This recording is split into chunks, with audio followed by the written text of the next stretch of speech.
কালকের কেকটা বেঁচে আছে আর ঘরেও মেলা ইঁদুর হয়েছে, আমি বিষটা ছিটিয়ে দিই। বাবা, আমার বার্থডে গিফট কবে আসবে তুমি? আজকে আমার বেটির বার্থডে, তাই আমার কাছে কেক কেনার জন্য 1 টাকাও নাই। ঠিক আছে বেটি, তুমি ঘরে যাও, আমি কেক নিয়ে আসছি।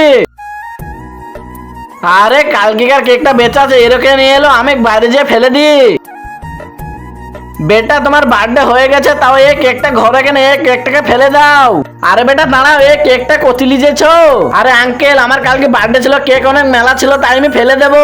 আমার কাছে 1 টাকাও নাই, তাহলে এই কেকটা নিয়ে নি। বেটা, এই কেকটা আমাকে দুবা। তুমি কি করবে আঙ্কেল?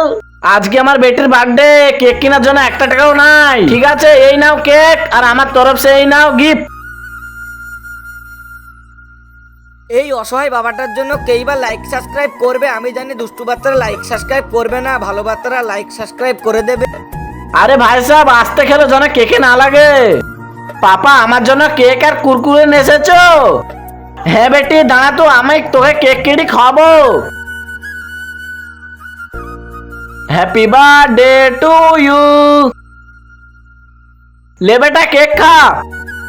কি ওই কেকটা তুই ফেলিস না? আঙুলটাকে দিয়ে দিস চলটক করে। ভাই সাহেব, আমাকে মাফ করে দাও, আমরা ইচ্ছা করে ফেলিনি। ভাই সাহেব, ওই কেকটা খেও না। কি হয়েছে ম্যাডাম? আরে ভাই, ওই কেকটাতে ইঁদুর মারা বিষ ছিল। বাবা, ওটা কেমন দেখতে? আই বেটি আমার কাছে। শুক্রিয়া ভাই, তোমাদের জন্য আমার বেটি বেঁচে গেল, না হলে এই কেকটা আমি খাওয়াইতেই যেছিলাম।